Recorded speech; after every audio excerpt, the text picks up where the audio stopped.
We're going to get started with Kim Brown. She is the professor of applied linguistics in the International Studies Department here at Portland State University. Please join me in welcoming Kim Brown.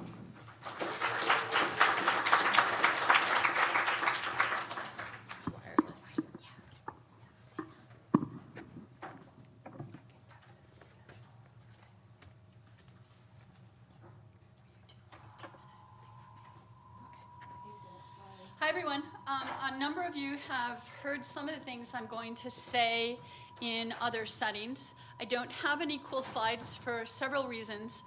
One of them is that I'm really, really bad at them, as Kari can tell you, and I struggle to make sure that there are the requisite PowerPoints when there have to be them. But the other reason is that some of the information that I'm going to share with you is very personal. It's still pretty emotional for me, and I've had a chance to break it into several pieces, but it's still too hard for me to put some of this information in writing. So thank you again for letting me join you all. I'm going to ask you all to think of a metaphor, and that is to think about the notion of what it is to be or become a good Sherpa. To be or become a good Sherpa. Part of my background is in intercultural training.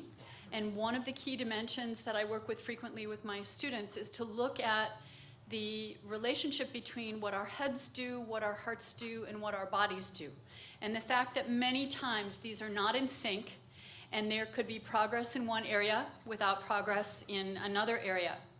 So the information that I'm going to share with you today comes from a personal journey that only began about 5 years ago. I'm 66. Actually, I'm not. I'm 65. My sister reminded me of that. I'm 65. Sorry. And I've been teaching since I've been about 21. And during that time, I have never been particularly engaged with some of the dimensions that we're looking at today. I have a sister who's a special education teacher. I have individuals whom I've known over time that have had learning differences. And none of this really made any difference to me until about 5 years ago. So I want to describe to you really quickly some dimensions of my own journey. But again, the function of this is to ask you to think about who you are as a Sherpa for your learners, what that means now, and what it may mean in the future.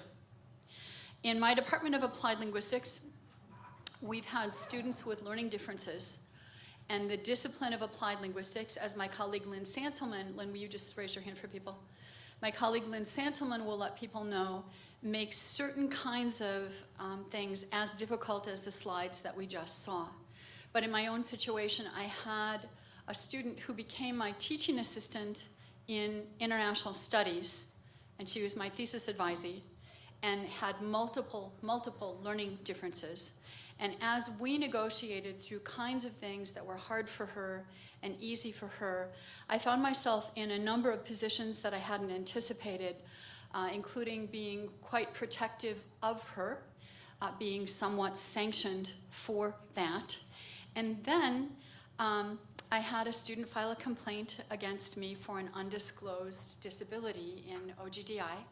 I lost the complaint, and in the process of being asked to rethink things, as Julie will let you know, I ended up needing to move into a cognitive space for my own healing to figure out what to do, which ended up resulting in a collaboration with that TA and my colleague Sean Smallman in International Studies to begin looking at what it meant in the field of international studies to look at helping students with learning differences succeed better.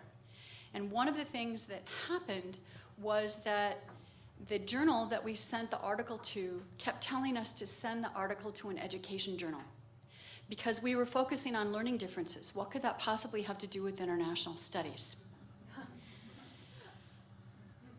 We worked and worked to craft the arguments to help them see that. So this is clearly cognitive information going into a research area. And one of the next things that happened was after we presented the paper at a professional meeting, various combinations of us kept getting asked to do things in various settings and tell people about what was happening. So I ended up in a situation where in one academic year I did 4 different presentations with my former TA, who has chosen to disclose many learning differences now that were not acknowledged before. And I kept getting pulled along as the expert because I had more degrees. But the bottom line was, it was Rosie, who had far more expertise than me. And I've been along as a Sherpa, initially trying to help her succeed, but then figuring out where to go from that.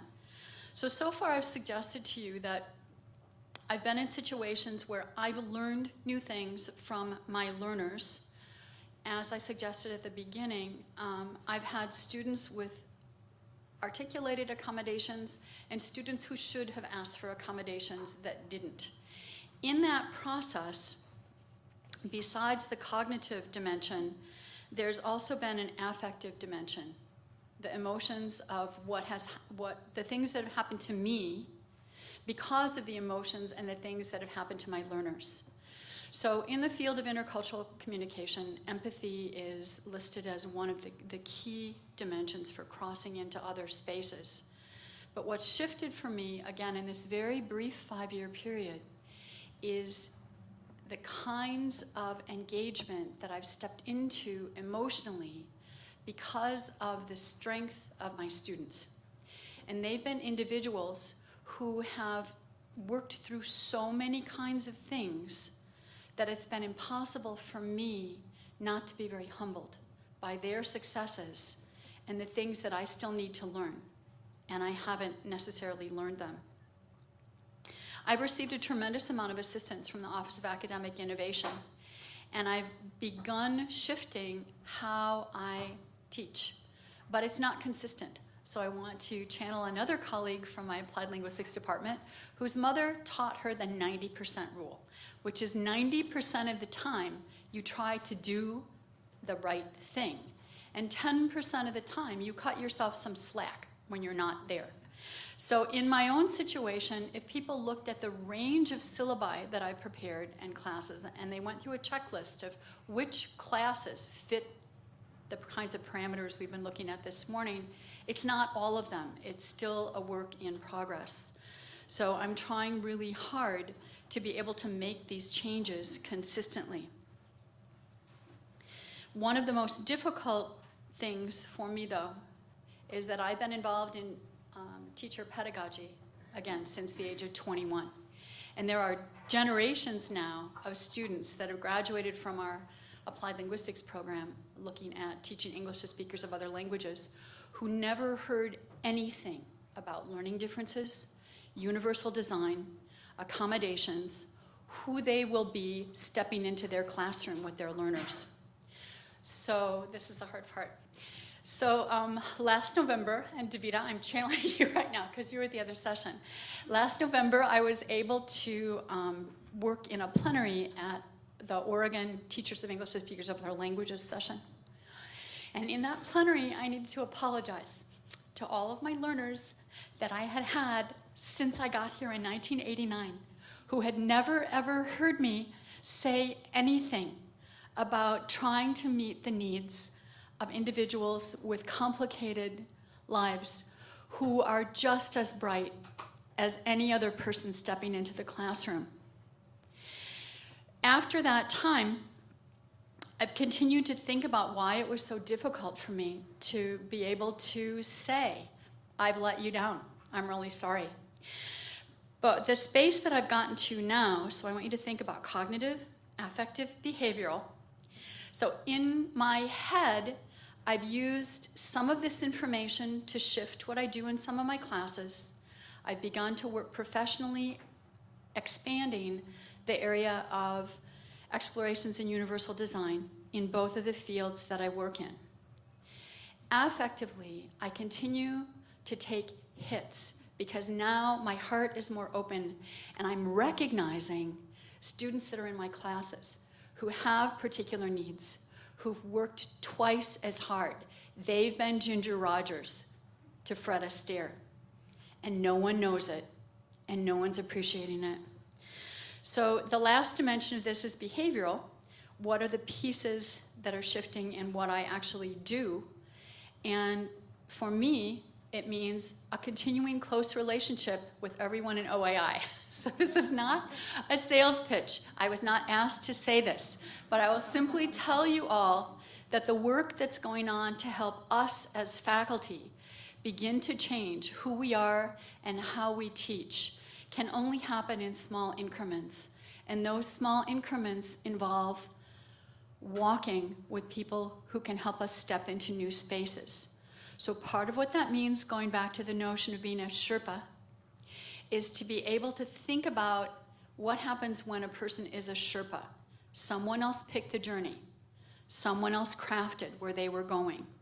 Your task, or my task as a Sherpa, is to be absolutely committed to making sure that they get up that mountain. And we have a skill set to be able to do that.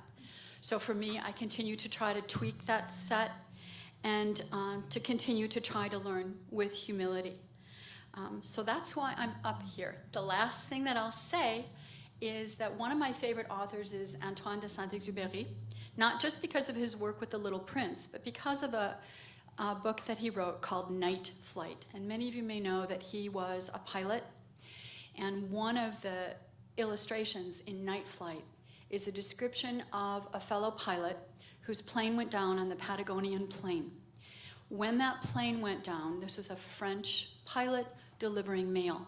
The French government had a rule that said, if your plane goes down and we haven't heard from you, it will take 7 years for your spouse to be able to get benefits and for you to be declared dead. So his friend literally was in a crash and managed to walk out to a space where his body could be found so that everything could move forward for his wife. But the point that Saint-Exupéry makes is this. He says, c'est toujours le même pas, mais il faut le faire. It's always the same step, but you need to take it. So for all of us, that's how I look at my challenge now, remaining in academia, trying to continue to learn, recognizing that I said to my colleague Sean Smallman, who left a bit ago, why do we have to put universal design into this paper? I've never heard of that. It couldn't be important.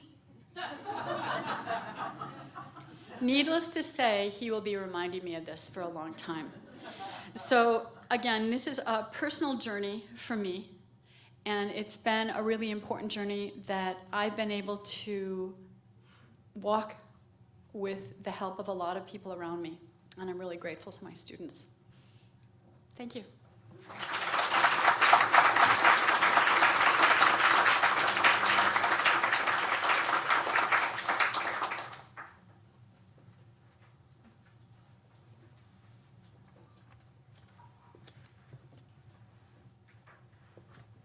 Thank you so much for that wonderful personal story. We are next going to invite the next professor, Kimberly Mukobi from University Studies. Please welcome Kimberly Mukobi.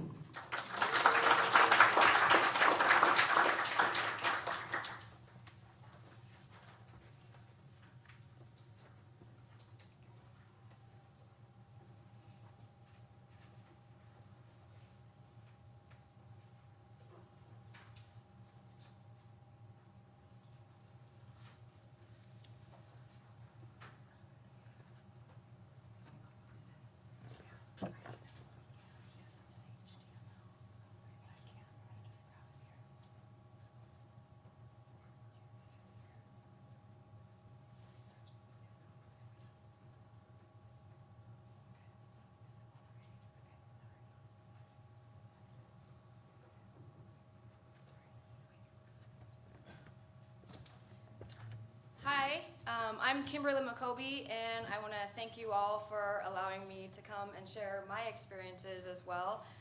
I do have a personal connection, so I'm going to start by telling you how I'm connected to UDL. So I am not an expert in any way as far as universal design for learning, but there was an announcement through OAI saying, we have this cohort coming up, are you interested in participating? And so I read it and I thought about it, and then I made some personal connections, and I thought back to, okay, when I was in high school, we identified ourselves as the type of learner that we were. So we were either a kinesthetic learner or a visual learner or an auditory learner. And then we were all tagged, and yay, we had a tag, but then what? So we were left with nothing. Our teachers were still just talking and not having notes or not accommodating any of our needs. And in college, it was pretty much the same story. Fast forward to grad school, I graduated, and then I began my career as a researcher with chimpanzees and the Jane Goodall Institute. I lived in Africa for a while and came back and worked in a setting in a lab with chimpanzees doing cognitive research, so continuing the cognitive theme here. And UDL is especially salient in that particular instance because you're working with chimpanzees and they cannot talk to you like in English or any other language other than their own chimpanzee language. And so it was up to us to figure out how they could best communicate with us and find those accommodations to figure out how are we going to get this chimp to read? How are we going to get this chimpanzee to work on this cognitive study about spatial learning? And believe it or not, we did. So it was a constant brainstorming on trying to find the best way to communicate with the chimpanzees. Ultimately, we came up with a touch frame system, so all of our phones are now touch screen. The chimpanzees are the ones that pioneered those touch frame computers, although it was behind 2-inch thick plexiglass, because if you know a 200-pound chimp, they're very, very strong, about the size of a male, a human male, maybe a little bit shorter, but 7 to 8 times the strength. So we were continuing the accommodation and just trying to figure out a way to communicate with them. And then after that, I lived in Uganda, same story, trying to figure out accommodation. So when this blurb came up from OAI about the universal design for learning regarding teaching, it really hit the head on the nail. I can't do those cliches, but hit the nail on the head, I guess. I'm not a construction worker today. But so I signed up, and I came in knowing nothing, and like some of us may be feeling, or some of you may be feeling today, it was a little bit overwhelming. I think we saw a video about pilots being rejected from the military because the seats couldn't accommodate their extended heights, and now because of one of the car makers, we now have a seat in our cars that can move forward, and now the pilot seats can move back and forth and accommodate different sizes of people. And then we saw a video about classrooms being designed and accommodating different types of people, different physical styles, different types of learners. So in my mind on day one, I thought, oh, this is all just physical, I might have things wrong. But no, UDL is big, and it encompasses probably everything you can think of in terms of learning. So I'm here today, that was kind of a long-winded introduction, but I'm here to just give you some concrete examples on how I implement UDL in my own online classroom. I teach fully online, and so it's a little bit more difficult sometimes, but I use, thanks to Samantha's guidance and the UDL cohort that I participated in last year, I have several things that seem to be working so far. And like I said, I'm not an expert. It's a work in progress, and I have to be flexible because things are always changing. So, back to the representation, expression, and engagement that you heard about this morning. I'm going to bring it back to, oh, this is the previous slide. Is there a way to, well, I can go off of it.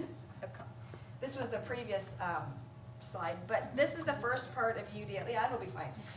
It provides flexibility in the ways that information is presented, students are engaged, and students respond or demonstrate knowledge and skills. And so basically, these are the ways that I've been doing it in the classroom, and I realize that not everybody is a visual learner as far as small text on the screen, so I'll show you in a few ways. But in engagement, we use Hangouts and an introduction page and whole class Flipgrid, which I'll explain in a minute. But this is just sort of a visual representation of the things I implemented as a result of the UDL cohort last year. And then the second part to the universal design for learning is that it reduces barriers in instruction and provides appropriate accommodations, supports, and challenges, and maintains high achievement expectations for all students, including students with disabilities and students who are limited, English proficient. And another personal connection is as someone who has an invisible disability. I don't like to call it a disability, but I have type 1 diabetes, and I remember sitting in 7th grade with low blood sugar and not being able to raise my hand, but still having to take that test. And I think I did okay in the end. I ended up doing quite well in high school. But there are those invisible barriers that happen, and we talked a little bit, or you heard a little bit about those that are unidentified. So just keep those in mind as you design your classroom, and then again, remember flexibility is key. This is the second part to the representation, expression, and engagement, other examples, and it's by no means exhaustive. And like I said, it's a work in progress, so I'm continuing to accommodate students and evolve my teaching methods to basically get to everyone, because everyone has the right to an equal education, no matter the disability, no matter the learning style, whether you're a fast-paced learner or maybe a little bit slower, you have that same equal right in my mind. So going through to show examples, my previous syllabus was pretty boring. It was all text-based. It had, a link to my email, but that's about it. So using the UDL principles and using the variations, I added pictures, added color, added additional links, and then I put everything in HTML so that it's tagged. And reduced the use of tables, because when you have a screen reader has trouble reading tables. So that's the old syllabus, the new syllabus. One really, really important aspect of UDL is clarity, because no matter the type of learner that you are, the more clear the instructions for learning, the better, and also the fewer questions you'll get as an instructor. So I learned that assignments and expectations and due dates have to be crystal clear to everyone, especially in a fully online environment. And so one of the things I do, and several other people I know, Zipporah does the same thing, we have a big Start Here button on the home page and then also in the contents. And I also email them, this is how you start the course. This is where you go, this is what you download. And then I also have an additional due date, just page by itself of due dates, because there are students who get really anxious about due dates. I know, because I was one of them. So I have that by itself, and they can pin it up on their fridge if they want to. And then an About Me, of course, is part of that. So this is the home page before, home page after. Some of the differences you're seeing up here can be due to the daylight upgrade in D2L. But overall, the point is have things clear. It's probably hard to see, but in the new UDL or UDL design page, there's a quick start guide. There are things on the margin on the right that show students, this is where you go. If you feel lost, here's how you contact me. And I always welcome student contact, because I found that not only are we making connections with our students, but we're also increasing the learning overall. Here's an example of content before, which was, in my mind, it was simple because I understood it. I designed it, right? But in several students' mind, it wasn't so simple, and I would get questions like, well, where are the readings? And I'd say, well, look, they're right here. There's readings, and then assignments, and completing the week. Every week you have these 3 categories, and I thought, hey, that's pretty simple, but it wasn't. So it took a while for me to figure that out, and thanks to the UDL cohort, we learned that having everything on a single page is best. So now they have week 1. All they have to do is click on week 1 and everything is there. Week 2 and so forth. Here is the page, and it's split up because it's kind of a long HTML page. I teach grant writing, so it's a community-based learning grant writing class, so there are so many things involved in a 10-week class, and it's difficult to get everything in. So their weeks are a little bit long, and there are a lot of assignments, but I think that I've designed the class so far so that it's fairly clear for most people. And that said, again, I need to remember to be flexible, because what's clear to most people might not be clear to that one other person that hasn't yet taken your course. So I have it starts with an overview, and then I have the learning objectives, which tell people this is what you're going to learn for the week, and that kind of sets the stage for them to be ready to learn those particular concepts. If there are videos, I put them right there, and I like to embed them so they don't have to click a link to go to another link to go to another link. Not all videos can be embedded, but if they can be, D2L will allow you to do that. Then I have a section of reading, and I usually divide that up into required readings and then supplementary readings. So for those students that just are so overzealous and they want to keep reading, they have that option. And the other students who just want to do the bare minimum have that option as well. And then a discussion, because for those, how many of you teach fully online? So you know that in order to have some sort of community or foster community, you have to encourage discussion, whether inside the classroom, outside the classroom, on their own, but I try to do it in multiple ways. So we have a discussion, I have a link right there, and if I can embed it, sometimes I will.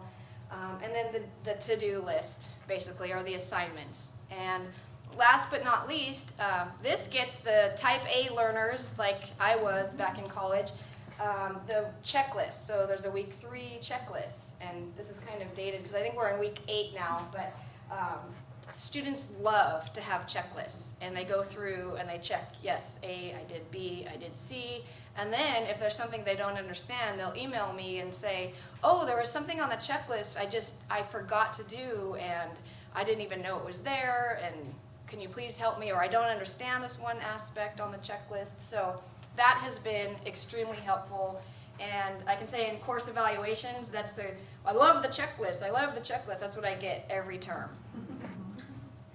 And then to move toward the visual learners, these are just some of the things I described, but there's the checklist right there. Everything is HTML tagged, and PDF documents, I didn't realize that PDF documents aren't automatically tagged. So you have to save them as a tagged PDF. Which isn't always easy. I found that out as well. There's the quick start guide, and then trying to follow the Applied Web Accessibility Standards, which is called the W3C, and trying to just continually learn about that and continually apply those standards to my own courses. And of course, always adding alternative text for images. It's a big pain in the you-know-what. Like I want to skip it because it seems like an extra step, but you can't skip it. You have to do that for students who can't see the image. And as someone who lost her sight completely in both eyes for a period of time due to type 1 diabetes, I can see better than most people my age now, so don't worry. But for a while, I lost sight in both eyes due to type 1 diabetes and retinal hemorrhage, and so I know how important the alternative texts to images are.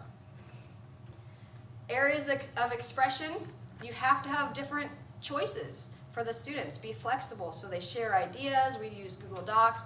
Multiple ways of building community. I talked about the online discussions. We might meet in person. Capstone, I teach capstone, so those are all group work related, and they'll meet in groups either on Skype or Google Hangouts, or maybe they'll meet over coffee. But trying to build that community within the online classroom, that's a priority of mine. Reflection, and of course I have to have this is not a chimpanzee, by the way, this is a gorilla. Reflection on your learning, because that's a huge portion of the learning method. And then last but not least, and this is not exhaustive, by the way, so there are other things I do that are not on this slide, but creating multimedia presentations. So as a grant writing class, it's writing, and not everybody likes that, especially I have students who are English as a second language types of students, and then they really just jump on the multimedia presentation, and it's kind of a thank you to the community partner, and it's also there in case the new funders in grant writing, sometimes they'll let you attach documents. So if we can attach a slideshow or especially one that has narration over the top of it, that's especially helpful as well. But different areas for them to express, and like I said, this is not exhaustive by any means, and it's continuing to be modified. Engagement, this is one of my favorite topics because it's a huge important in online learning, And it's one of the hardest things, I think, to keep students engaged in online learning because it's kind of out of sight, out of mind. The classroom's always going to be there, but my life is here. I'm busy. I may have kids. I may have a full-time job. So how do you keep students engaged? You have to cater your class to every type of learner, no matter that type of learner. So we have team meetings in person, like I mentioned. If I'm on the computer and they see that I'm on, they can chat with me on Google. We can talk. They'll call me on Google Hangouts, and if I'm not in my PJs, I'll answer with video. Or sometimes I'll just hold the computer up, hi! Lots of group work because it's a capstone course, and then email, tons of email, and I have the boo for D2L email. We try to stick with the PDX email. And then I give instructor feedback on literally every single assignment. This includes even the discussions, and it's not going to be critical like, hey, you didn't talk about the subject enough, or you didn't mention the points in the textbook that I asked you to read. No, it's more about effort and participation when it comes to discussion. But there is not a single assignment that they turn in my grant writing capstones that they don't get feedback on. So it shows that I'm engaged and that it also helps to keep them engaged in the classroom. And then Flipgrid. I mentioned Flipgrid. Zipporah introduced me to this new type of discussion forum online. We used to use VoiceThread, which is a little bit cumbersome.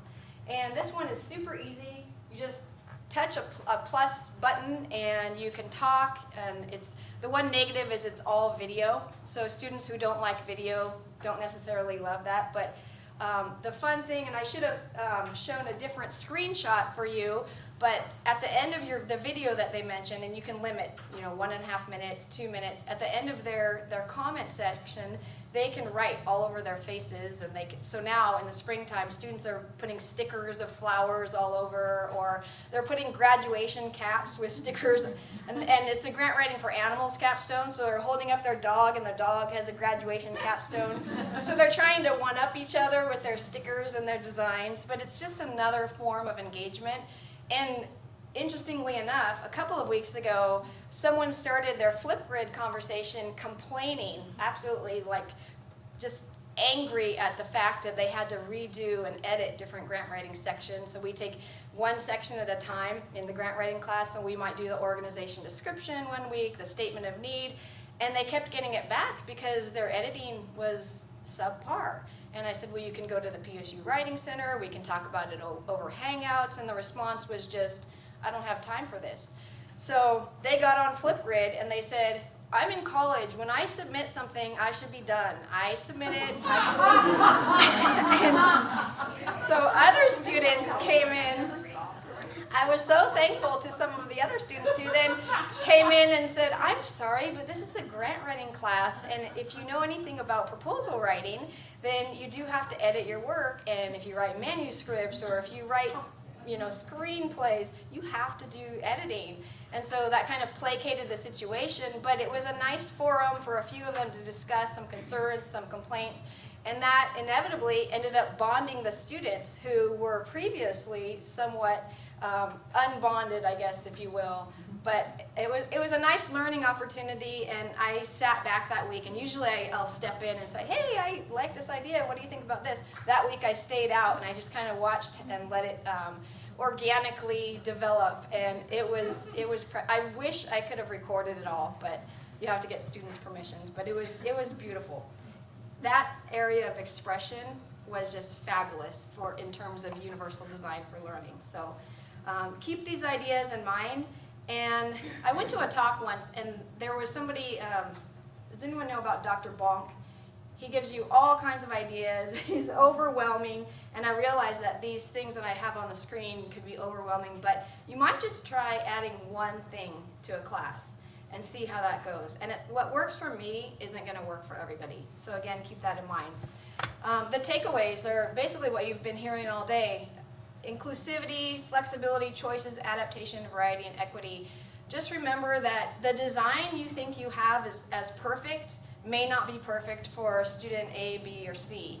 and be flexible, give people choices. They may not want to, you don't really have a choice in grant writing, unfortunately, because you have to submit a written text proposal. But I can give other types of choices, like discussions in video, or discussions, maybe you want to do your discussions solely over text because you're super shy. And I do have a student this term who, she fell apart and she called me and she said, I can't do these Flipgrid discussions. I'm fainting. I'm blacking out. I can't go on the screen, even though it's your smartphone or your computer. She said, I can't do it. Her wife was saying, hey, I'll make funny faces for you and I'll hold the recorder and I'll do everything. And she said, no, I'm not going to do it. And so we came to a compromise that she would kind of step out of her box and give it a try by holding up her cat in the video. So we never saw her. And then her roommate would say kind of what she meant to say in the cat's voice. And it was pretty entertaining because she was waving with the cat's paw and the cat was talking. It was a way to get her point across and still meet the needs of the classroom and meet the requirements for her grade. So that's what I have, and I'll be open to questions later on, and I want to thank you once again and leave it on one word, and that's flexibility.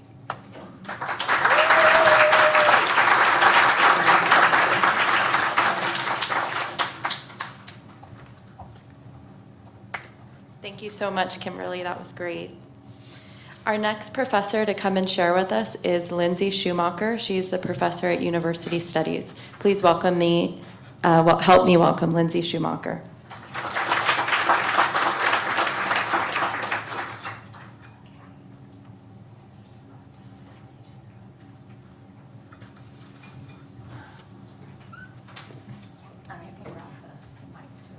Okay, thank you. Hello. Thank you so much for having me.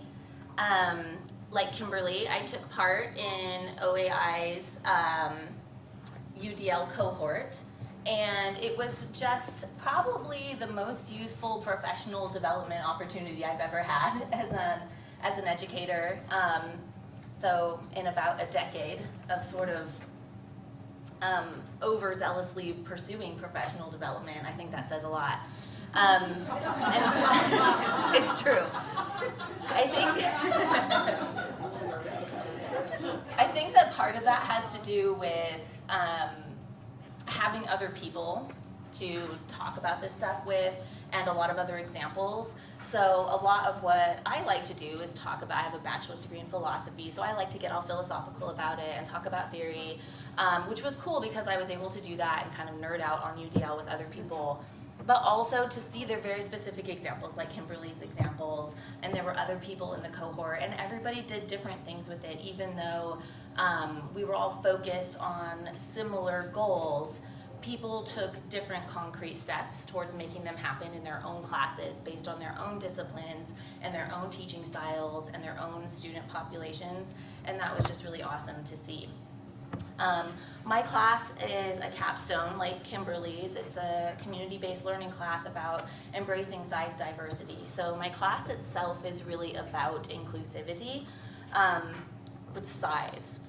So when I saw the UDL cohort, I thought this is something that really applies to the type of work that I do already in my class. And one of the parallels that I drew going in was, the universal design in a physical sense. Take for example a physical classroom where you go in, and if you're a student of size and you're in one of those old school classrooms where it's the little tiny wooden chair connected to the desk and you don't fit. So how can you learn if you don't fit? So this is something that, going in, I thought, I really like that idea in the learning sense as well. So how can you learn if you don't fit in this other way too? So if we can't fit in a space physically, we don't feel like we belong. So basically, if we go into a classroom with desks like that, we're being told, you don't belong here. You're not what this is meant for. And yes, we can do accommodations, and they're sometimes really important. So of course, if that happened in a class here at PSU, we would request a different chair. It's not as if that student wouldn't be able to take that class. But just having to take that step, having to request the other chair, still makes that student come into that space and feel like I had to have something special happen here. I belong here, but only, as peripherally. I don't belong here naturally. This isn't the environment for me. And so I tried to think about that a lot in terms of creating, and I also teach fully online too, in terms of creating accessible learning environments and virtual spaces, which has been interesting and an ongoing project. So one thing that I think about is just the difference between equality and equity, and how with universal design for learning, my goal is really to try to create equitable opportunities for students to meet the learning outcomes. So I want everyone to meet the learning outcomes, but sometimes people who absolutely can meet them can't meet them in the narrow way that I had first designed the class. So I'm just trying to think about ways and kind of expanding my idea as an educator. Okay, what are these other ways that they can meet these learning outcomes? And are they getting the same thing out of this class as somebody else, but being able to bring their own unique learning style to it? I've also just been thinking a lot about how universal design makes a course more inclusive.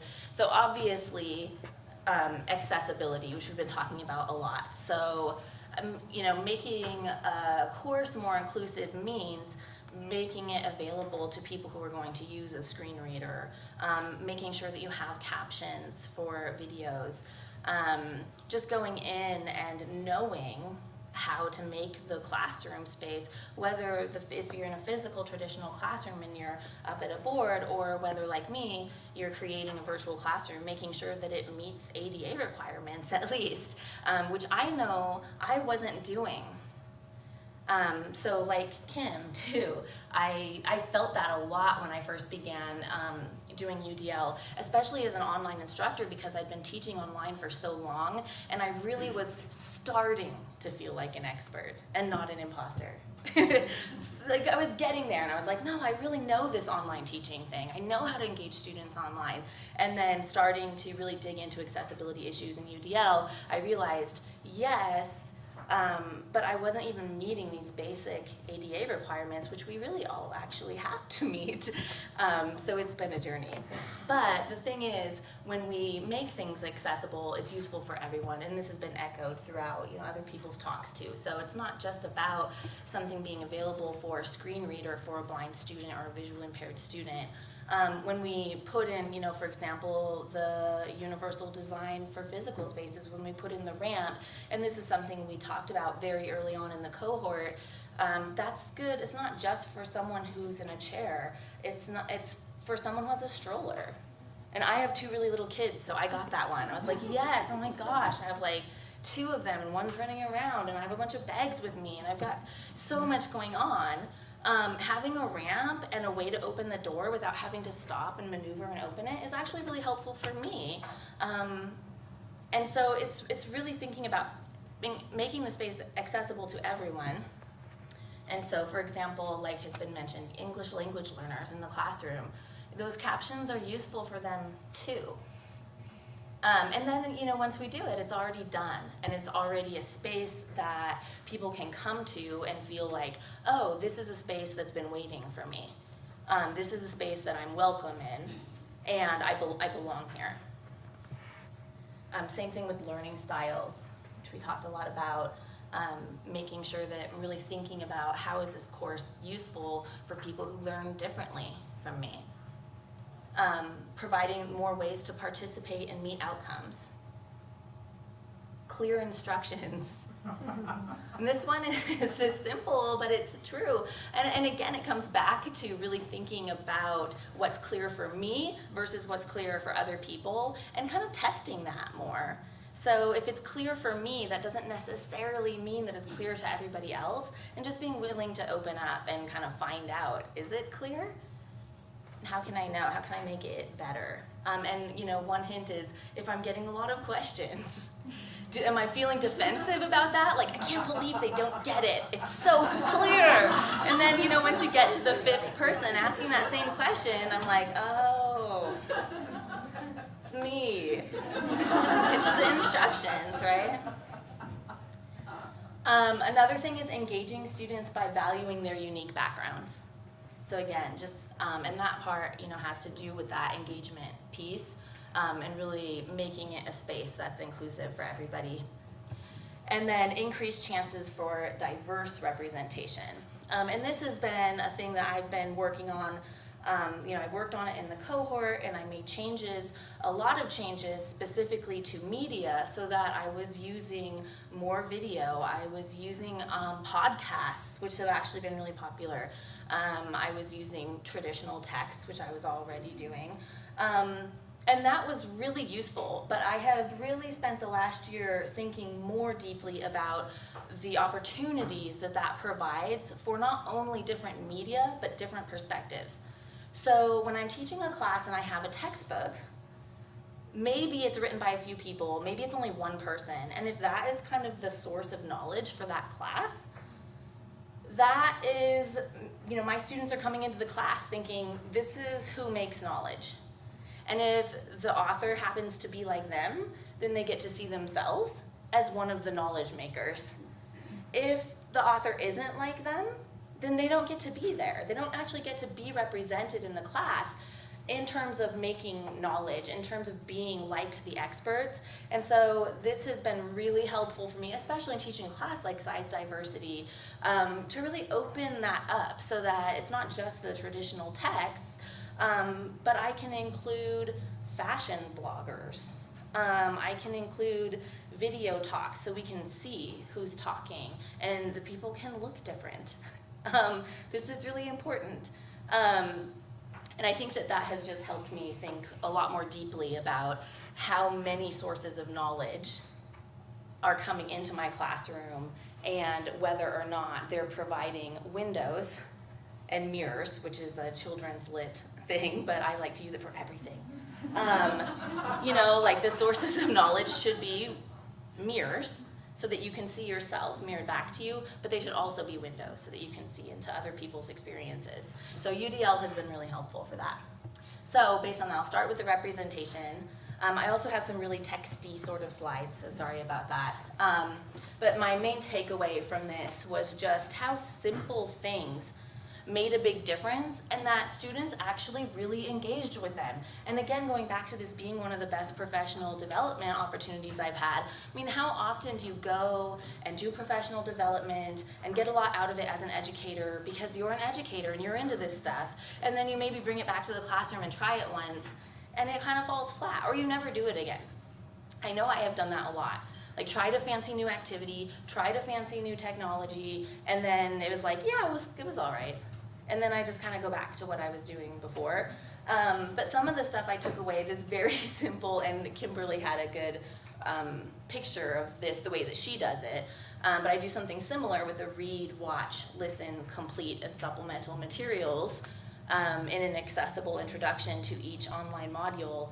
And students really interact with that stuff. So, when I put podcasts in every single module, not only did it allow me to create more diverse representation of knowledge, it allowed me to expand the media for different learning styles, but it's really been getting a lot of play in my discussion areas. People are listening to them. And as a teacher, like, what's better than that? When students are actually kind of excited about what you've done. It's amazing. So here's the text-heavy slide here, and I won't go through every single thing, but these are just some of the changes I made in reference to representation, and like Kimberly's slides as well. It's not exhaustive, but I updated my homepage. I added an instructor photo and a customized banner photo. These are very tiny little tweaks, but they actually made a big difference, so much so that I liked going to my class better afterwards. So like when I log into my class, I'm like, it looks cool. I like it. It's like a welcoming space. I mean, if you can feel that yourself, then that's something, right? And I think students can probably feel that too. I also added instructor bio. I added more student resources in the orientation module. I updated my syllabus for accessibility. And then this part I just covered with, updating those module introductions just to make sure that the content is kind of streamlined. It's consistent from module to module so they know what to expect when they open up that introduction. And it's just really appealing to multiple types of learners. So with expression, my main takeaway was that choices really help. So one, again, small thing that I did was change my discussion forum so that I'm allowing students to choose the prompt that they're engaging with. Before, I had some prompts and everybody had to engage with the prompts. If there was one, they all had to answer that question. If it was two, they all had to do two. And maybe everybody knew this before, but this was, this was like a new thing. It's like this tiny little thing that I changed. And just immediately, people were responding in different ways because they got to choose the one that was most meaningful to them. And it really made me think about, especially, moving a face-to-face class into an online environment, really thinking about how we do discuss things. Because in a face-to-face class, I do not want every student to answer every question. Like, you don't want that student. You groan when they're like, every question, they want to answer every one. You're like, just pick the ones that are more relatable to you, that you really have something to offer there. And you don't want to hear from every single person about every single thing. And so this created a forum where we were hearing more from people who had something relevant and meaningful to say about these specific things. It was just a little thing that made kind of a big difference, and gave them a little bit more agency and choice, and built in, as Kimberly said, some more flexibility into that assignment. I also, because it's a community-based learning class, they do group work with a community partner, and I let them that term choose roles. So some people were researchers, some people did outreach, some people did kind of artsy stuff, making infographics or videos. Everybody worked together to create a final project, but they took on different roles based on what they really had to bring to the table, and that was pretty helpful that term. So some of those changes, changing the prompts, choice of roles, and then also this last piece for the expression is creative freedom in group projects. So I offered them choices on how they could do their advocacy work. So doing that increased buy-in from them. And it also increased the diversity of the content. So then we end up with things like formal letters or impassioned letters. And depending on the audience, they're doing advocacy work for size diversity. Depending on the audience, a formal letter might be the best choice, but an impassioned letter might be the best choice. And they could decide for themselves there. They could create a presentation. They could give a presentation in person and record it and show me.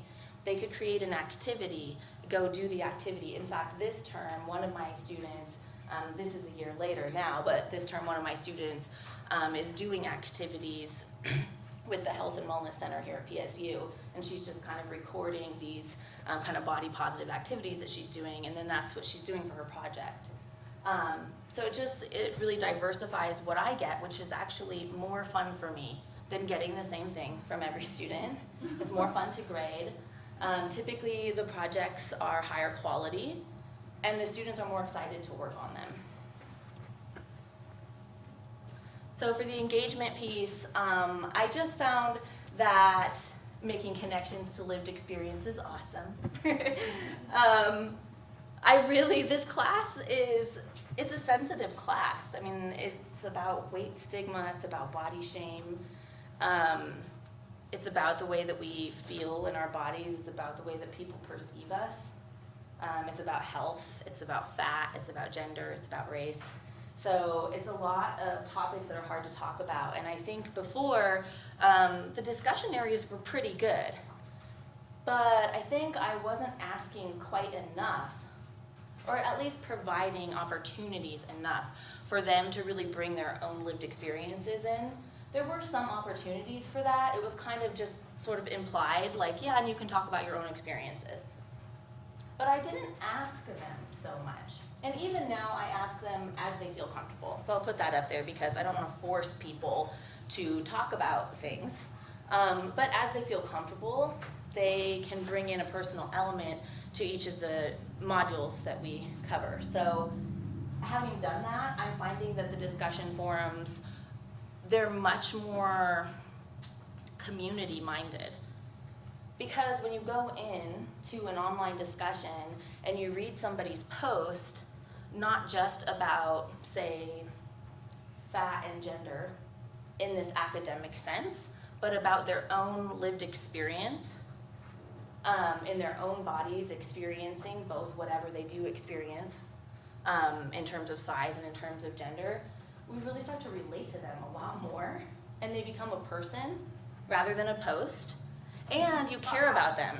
So if they've said something, obviously it's gonna happen, if they say something that's maybe that you don't like, if they say something that you feel is ignorant of your own experience,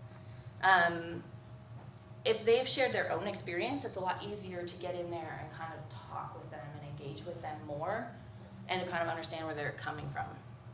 So I've just found that that has increased engagement a lot because people feel heard more, and we all like to talk about ourselves for the most part, so it helps.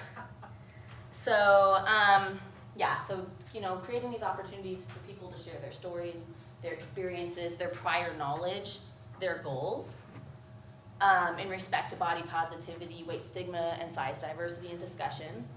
That has increased engagement. This second piece, reaching out to students who aren't participating, this is something that I did before, but I'm more mindful of it now than I was before. And really showing care and understanding of various challenges. And part of the reason I'm even more mindful of this now is, as I stated previously, I have 2 very small children. When I first started teaching, I didn't have 2 very small children, and now that I do, I'm like, oh my gosh, how do you get anything done? And so when students get in touch with me and they're like, I have, a 3-year-old and a 1-year-old, and they both have the flu and they're throwing up, and I can't turn my thing in on time, I'm like, oh my gosh, okay, take care of them. Let's keep in touch about this. Instead of a policy that's like, no, in the real world, you can never be late. Maybe that's true in some fields. It's not true in mine. And I've thought a lot about that over the years, like this idea of in the real world, they wouldn't be allowed to do this. And I'm like, well, in the real world, if my kids are at home with the flu, I'm not coming in. Right. And nobody's gonna fire me over that. And I just think that it's important to be thinking about that, and also especially in online learning, because online learning is supposed to be there in part for students who can't make it to campus for all kinds of reasons. Those reasons might be physical, like they just aren't physically comfortable coming to campus. The reasons might be that they have kids, that they have full-time jobs. They're oftentimes non-traditional students. So if the online classroom isn't really offering an opportunity for them to participate in higher education, it's not really doing what it was meant to be there to do, right? So if it's only offering opportunities for traditional students who don't have full-time jobs, who might have parental support, who are the right age or whatever, that's not really doing the work that I think so many online educators were hoping to do. So I'm just really trying to think about that in terms of how is universal design playing into my own teaching practice, and how I've built into my syllabus flexibility, as Kimberly said. And then also, synchronous emailing. This is the tiniest thing ever, but I'll just tell students, hey, I'm going to be checking my email at 7 tonight. It's so small, but it makes a difference, because if they know that you're going to be there at 7, they might show up at 7. And then if it's somebody that needs a little bit of back and forth, you can do the back and forth. Instead of them sending you a message, waiting 24 hours, getting my response, waiting 24 hours, getting my response, waiting 24 hours. So anything that I can do that just offers, and it's, it's not hard for me, I'm gonna be checking it then anyway. So this is something that can be built into my class early on, built into my syllabus, where I can just let students know, hey, I'm here for you during this time, and you can show up if you want to.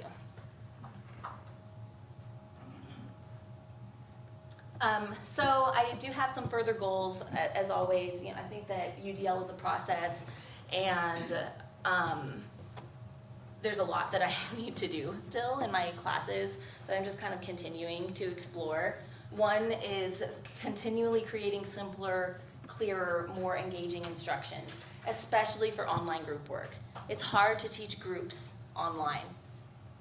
It's something that I struggle with, that I want them to get the most out of working in a group of people that they may never actually meet in person.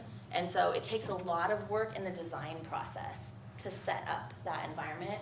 And then also to provide more ways for students to express their learning that don't involve writing. Again, online, sometimes that's hard. And then same, you know, continuing to build community, care, and trust in the online classroom. This is something, you know, in person, that's hard already. To build a classroom where people care about each other and they trust each other and they can talk about things that are hard to talk to their own families about, in the case of this course. But to do that online, it just takes that extra effort. And UDL is helping with that. It's helping me kind of take that extra step to make that space more inclusive, to make that space more welcoming, to make that space more engaging, and to make it a place where this actual, real learning can take place. That's all I got for you. Thank you so much.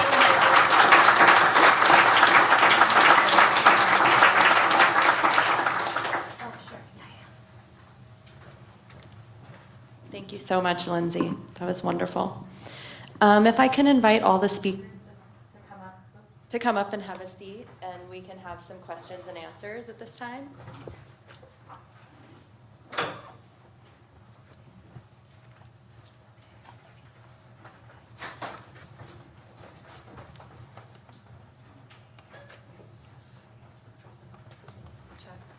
Okay. Is this working? Okay, good. Great. Okay, so if you have a question, I can bring the microphone over to you. Does anyone have any questions? I'll give you a few moments to think.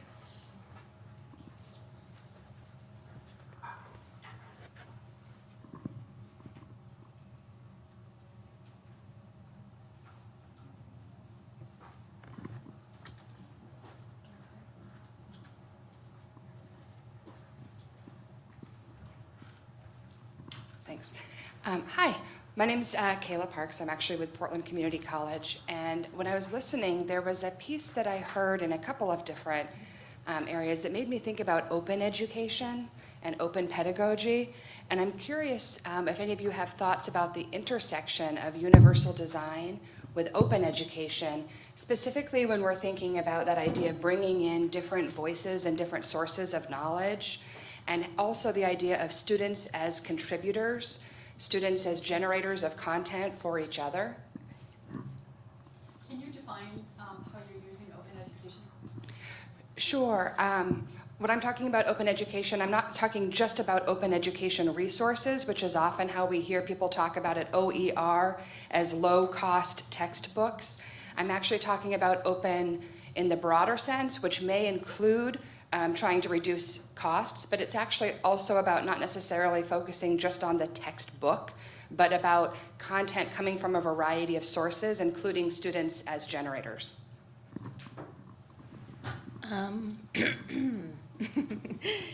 Yeah, actually, I'll start since I have the mic. It's mine. Yeah, I do see that those things can dovetail quite a bit. Not necessarily so, but absolutely that they can. I think when I'm talking about diverse sources of knowledge, that can come into play a lot, because sometimes depending on the field that you're in, there might not be sources available that do come from diverse perspectives. So, and you know, many educators have probably run into this as well, where the people who are considered the experts in that field do all kind of come from similar backgrounds. And so I think I can't speak to just the philosophical idea of open education, but for open educational resources, I do think that they can be a really good way of creating some new knowledge. So either allowing students to take part in the creation of a text that's used either for that class and or for future sections of the same class, or asking people that you know that have a voice that might be missing from the expert voices in that particular topic. And UDL, because of all of the different media you can bring in, it's a good design principle for bringing in other types of video sources or different texts and different podcasts and things like that. Personally, I can speak in my classrooms, my online classrooms. I think I'm already implementing a type of open education in that the students do create their own content. And with grant proposal writing, they'll meet with a community partner, they find out what are their project priorities, and then they create those projects. In particular, they will move to the ones that they're more interested in, and then they'll create that proposal. And they have liberty to make adjustments. They also create their own design question, or they design their own questions for discussion part of the time. I expose them to multiple sources. So to give you a little bit of background, mine is the Grant Writing for Animals capstone. And a lot of people don't understand that in animal shelters, when the animal population is too big for that shelter to handle, or they're what's called overcapacity, they don't just go in a happy room in the back, they're euthanized. So the shelters that I work with are called no-kill shelters, and they don't believe that euthanasia is the right reason, the right way to handle the pet overpopulation issue.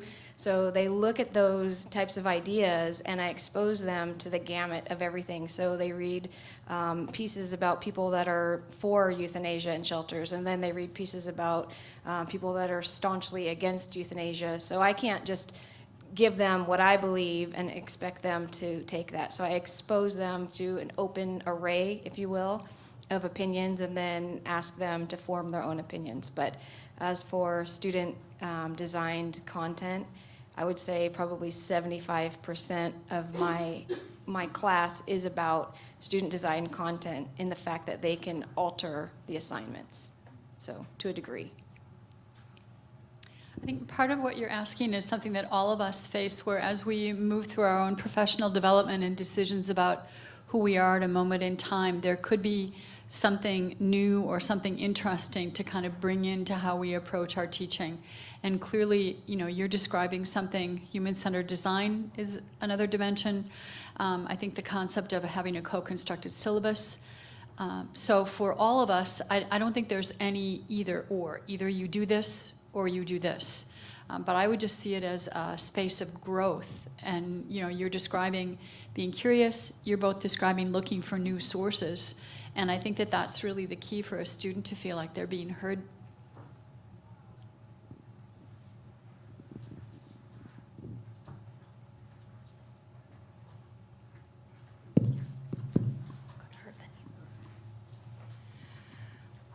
So I am also teaching an online grant writing capstone course, and there's been some discussion today about late work.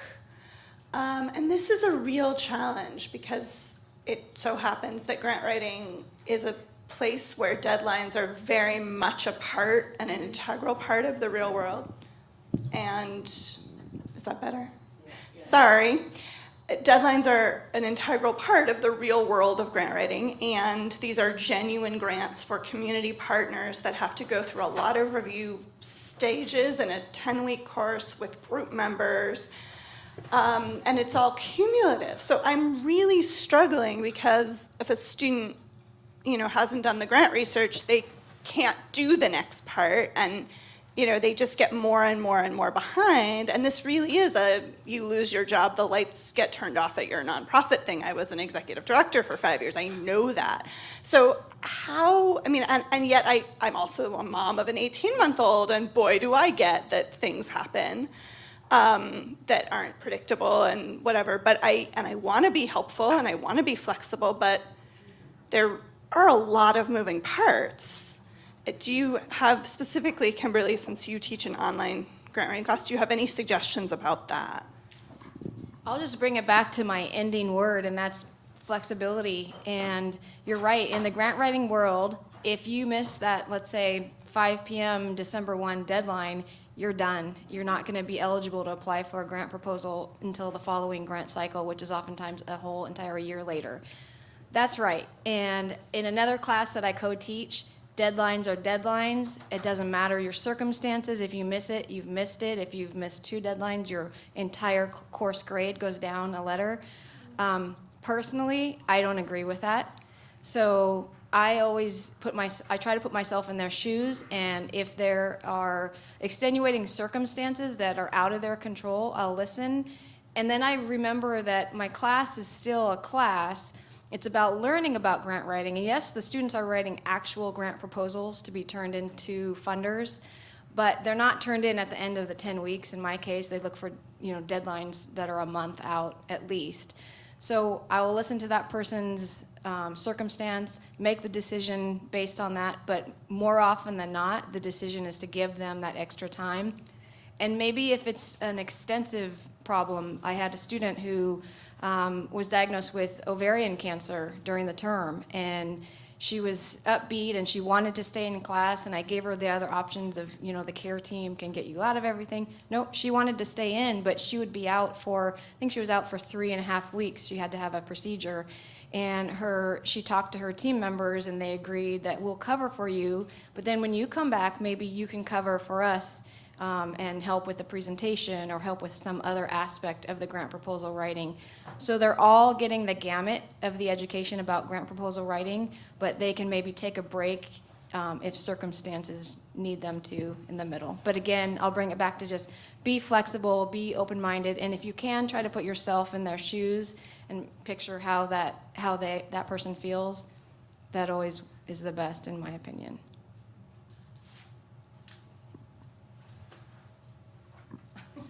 Shrugging, so.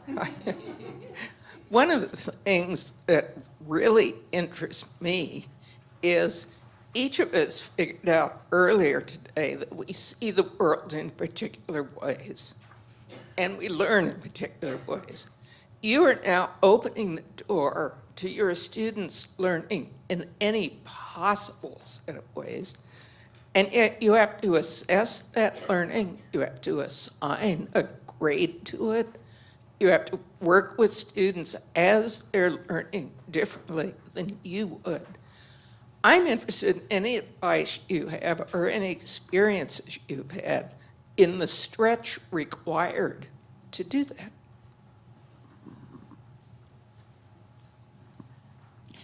Sure.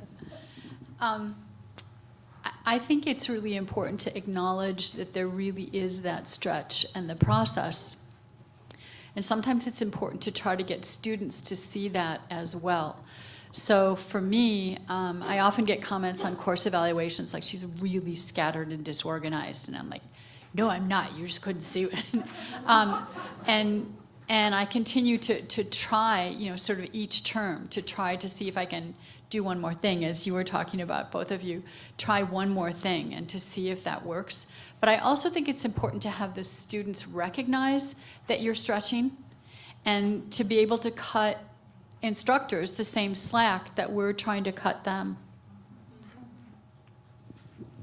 And I'll say for me, when it comes to grading, I'm pretty lenient for everything except for the grant proposal itself. And when it comes to the grant proposal itself, they have they have an endless amount of times that they can redo it. So it goes back to that editing process that the one student complained about. But they can turn it in over and over, and I'll keep providing additional feedback until they polish it, because it does have to be real world ready by the end of the term, or at least as much as it can be. But for every other aspect of the learning, when we talk about the discussions, I'm pretty lenient, and I base it on effort instead of actual content. I think that question it's such a huge question because it really gets at the heart of how what we see the purpose of education as an educator. So do I feel that in a perfect world I wouldn't have to grade my students? For me, I think so, for a lot of different reasons. But I do have to grade them, and I do want them to meet the learning outcomes too. So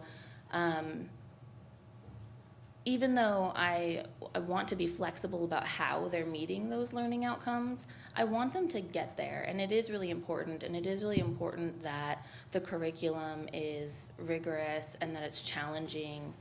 And I think that as far as assessing that work goes, that is part of the initial work of design, to just make those decisions of, okay, so if I am going to be flexible about this, how can I build that into the design of my course, into the way that I'm scaffolding my assignments, into the way that if I have rubrics, you know, how the rubrics work. And so it does take a lot of pre-thought kind of going in to make those decisions beforehand, so that you're not at the last minute having to accommodate something that's completely different than what you ever had in mind. And so I think that doing the design beforehand can help with that a lot, so that the class is already set up to accept a lot of different ways of meeting those learning outcomes, and it's already set up to be able to grade and provide feedback on things that might look different. And again, you know, these things they're all very discipline specific, and there's no right or wrong way to do them necessarily.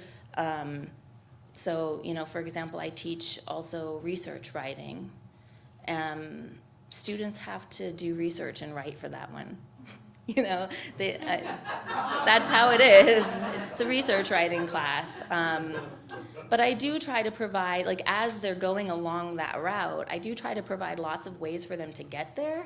So even though in the end they still have to create that research paper, they've had a lot of chances to learn in different ways along the way, so that they can become better research writers no matter where they're coming from in the beginning. So it doesn't necessarily change that they still do the same work. It just changes the way that I'm teaching them.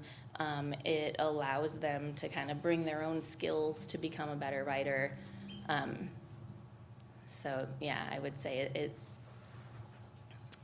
it does take a lot of work, but a lot of that work happens before the class even starts, just in that design process. I want to build on that. For Lindsay's right in that it's important to consider the design of your classroom, but I also want to bring it back to the flexibility in that sometimes the design of your class may not meet the current term students. And in my case, this term, I had 6 students that were having personal crises for one reason or another. And I had to actually take a poll in the class and say, how is this class working for you? And I found out that 75% were really, really stressed. So I changed my content mid-term, and I took out some assignments and I changed some other ones, which was a heck of a lot of work for me. But in the end, you still have to modify that design once in a while so that you can meet the needs of your current term students. So you think of the design, but then also that flexibility in there term to term. And again, it's on us. So you're right, we are pretty accommodating, aren't we? I would just add in one other thing from an experience that I had last quarter that was kind of surprising. I was teaching a fully online class and had an alternative assignment at the end that involved students learning to create and use an infographic. And I had a student on the evaluation who indicated that they were really disappointed that they had to do something like that instead of a regular term paper, because they felt that their intellectual capabilities were not being adequately challenged, and they were not in a business or a marketing class. And it was a really powerful observation for me because, you know, for those of you that are familiar with Freire's banking education, there are a large number of individuals that just do what they've been taught. But what I saw from the individual that made this comment was this was one of the top students in the class. The student had taken quite a bit of agency and leadership over the course of the class and was literally saying to me, I need something that's different than what you provided as an alternative. And it was a good reminder to me to recognize that you could be spending all kinds of time trying to be the most creative, the most accommodating, the most attached to principles in UDL. And you could have still missed something that went back to sort of something traditional, and that it's important to keep that in the mix as well. And we are just going to take one more question.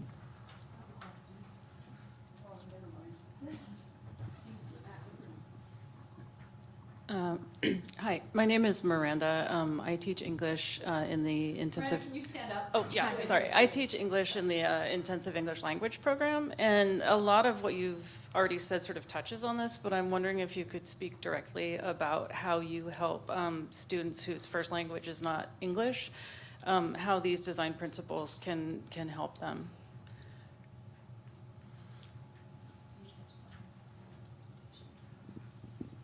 Sure, I'll start. Well, I think that this was kind of brought up also in the keynote too, that something as simple as making sure that every time you're using an audio or video source, that you have proper captioning. I mean, that's just a simple thing, but it's something that actually doesn't get done all the time. And that'll admit that I didn't necessarily always do every time before thinking more deeply about accessibility in UDL in my classroom. So I might have just on the fly decided, you know what, I watched this awesome TED Talk last night. Well, TED Talk's a bad example because they have good captions, but any kind of video, right? But I watched this great video. I'm just going to bring it in, and just on the fly, I'm going to show this to my students. Yes, that's dynamic and spontaneous and fun, and it might work out depending on the group of students, but there might be students there who would have liked to know beforehand that a video was going to be shown in class. That they would have liked to know what the video is and had a chance to maybe, have some of the, visual described, or to have the captioning. I know that I've shown videos in my classes without captioning, and specifically the English language learners had a hard time following what was said in the video, because they came to me and told me later, like, oh, well, where can I find this video? Can you link to this video so that I can watch it again? So I think something as simple as that, and providing a transcript as well, so that someone has something that they can study from, that they can read, they can look at the writing, they can hear it. If it's a video, they can see somebody saying it, they can hear it, and then they can also read it.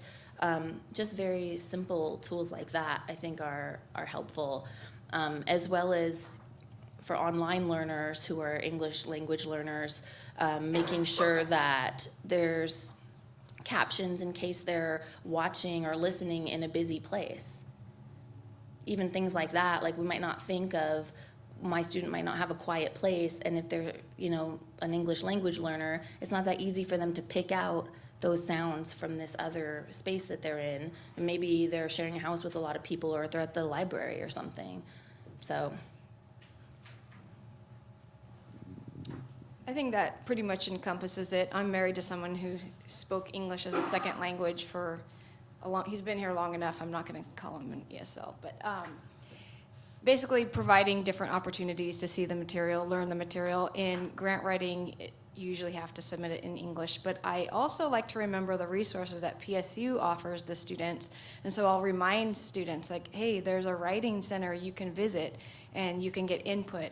Use your team members. So it's just a matter of providing those different sources and reminding them of the other resources they have at the university besides me as the educator to learn the material. But nobody is excluded, at least in my courses. And when they come to me saying, hey, this is grant writing and I'm not, proficient in English, what do I do? I'll help them as much as I can, and maybe they'll grab onto the budget section of a proposal. So there are also alternatives that they have. I would also come back to the affective things. Many of you may have been familiar with something done a very long time ago, looking at the classroom climate, a Chile one for women way back in the 70s and 80s. And there's work that's been done by Peggy McIntosh in the Sciences looking at the backpack article that a lot of you have seen. But there's an ESL instructor who has also looked at a backpack of privilege and identified the kinds of things that go on in classrooms that don't attend to the spaces English language learners might be in. And one of those, again, has to do with affect, emotion, and the sense that people have that they belong. So I would just say another piece that's really important is to recognize that by using principles of UDL, students whose first language is not English are assisted in ways that multiple people are assisted, so they're not standing out or sticking out again. They're not problematized. They may not be seen as resources, but they're not problematized the same way, and I think that that provides a really important affective dimension.